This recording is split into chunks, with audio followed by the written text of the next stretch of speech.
हरे कृष्ण। आज हम बात करेंगे भगवान जगन्नाथ जी के बारे में। उड़ीसा के पुरी में स्थित जगन्नाथ जी मंदिर विश्व विख्यात मंदिरों में से एक है, जिसे धरती का बैकुंठ लोक भी कहा जाता है। भगवान जगन्नाथ जी के दर्शन मात्र से हमारे सारे पाप नष्ट हो जाते हैं और हमारी जो भी मनोकामनाएं होती है वो पूर्ण हो जाती हैं। एक बार है ना, यमराज जी भगवान श्री हरि के पास पहुंचे और बोले कि हे भगवान, आपने ना पाप मुक्त होने का बहुत ही सरल उपाय बताया है। अगर लोग ऐसे ही पाप मुक्त होते रहे तो कोई यमलोक तो आएगा ही नहीं।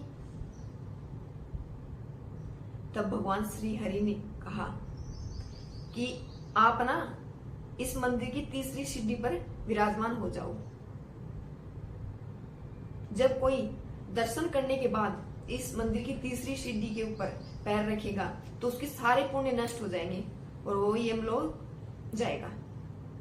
इसलिए उस तीसरी सीढ़ी का नाम भी यमशिला रखा हुआ। वो गहरे काले रंग की है और बाकी सीढ़ियों का कलर भी डिफरेंट है। अब ना भगवान श्री जगन्नाथ जी ना, वो भगवान श्री हरि यानी कि विष्णु भगवान के ही अवतार हैं, जिनका हर साल रथ यात्रा का आयोजन होता है और जिसमें भगवान श्री कृष्ण और इनके बड़े भाई बलराम और इनकी बहन सुभद्रा भी उस रथ यात्रा में शामिल होते हैं। और अब की बार जो ये रथ यात्रा है वो 7 जुलाई को प्रारंभ हुई। अब ना भगवान जगन्नाथ जी को खिचड़ी का भी भोग लगता है। उसके पीछे भी बहुत अच्छी कथा है और ये बहुत ही पुरानी कथा है। बहुत पुराने टाइम से खिचड़ी का भोग लगता आ रहा है। अब ना एक वृद्ध महिला थी जिनका नाम कर्माबाई था। वो ना भगवान जगन्नाथ जी की बाल रूप में सेवा करती थी और वो सुबह जल्दी उठकर खिचड़ी का भोग तैयार करती और वो भोग तैयार करने में इतनी लीन हो जाती, क्योंकि भगवान के प्रति इतना प्रेम था कि वो इतनी लीन हो जाती कि वो स्नान करना ही भूल जाती।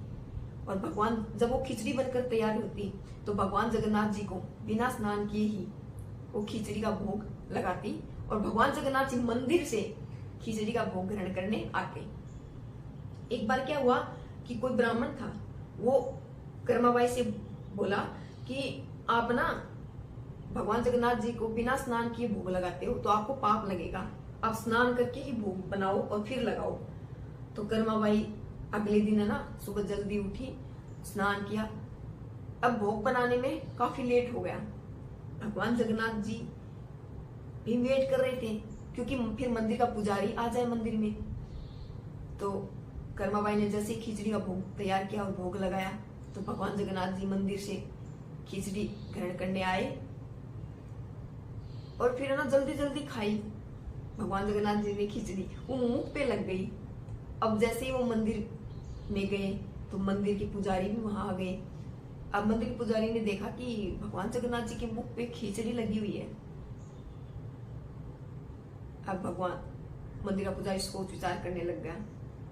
उसने पूजा अर्चना की।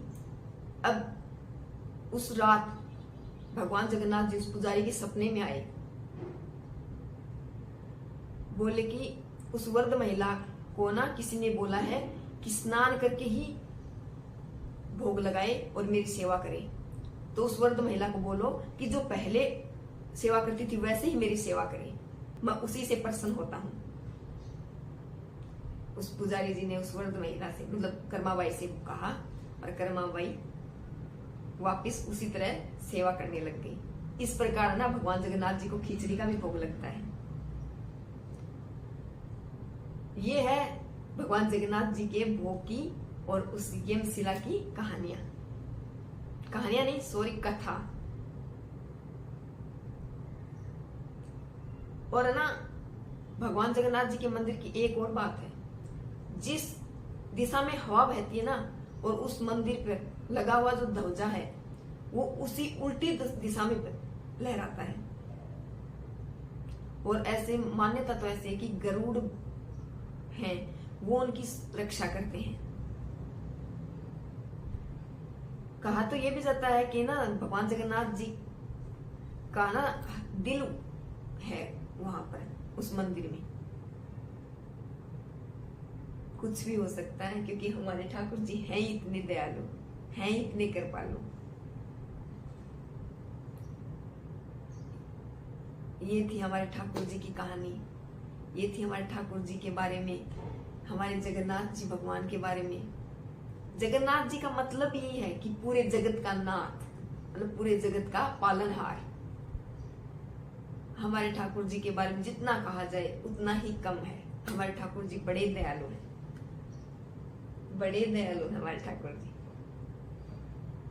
तो ना कभी भी आप लोग दर्शन करने जाओ तो ध्यान रखना कि दर्शन करने के बाद जब वापस लौटो तब उस तीसरी सीढ़ी के ऊपर पैर मत रखना, नहीं तो ये लोग जाओगे।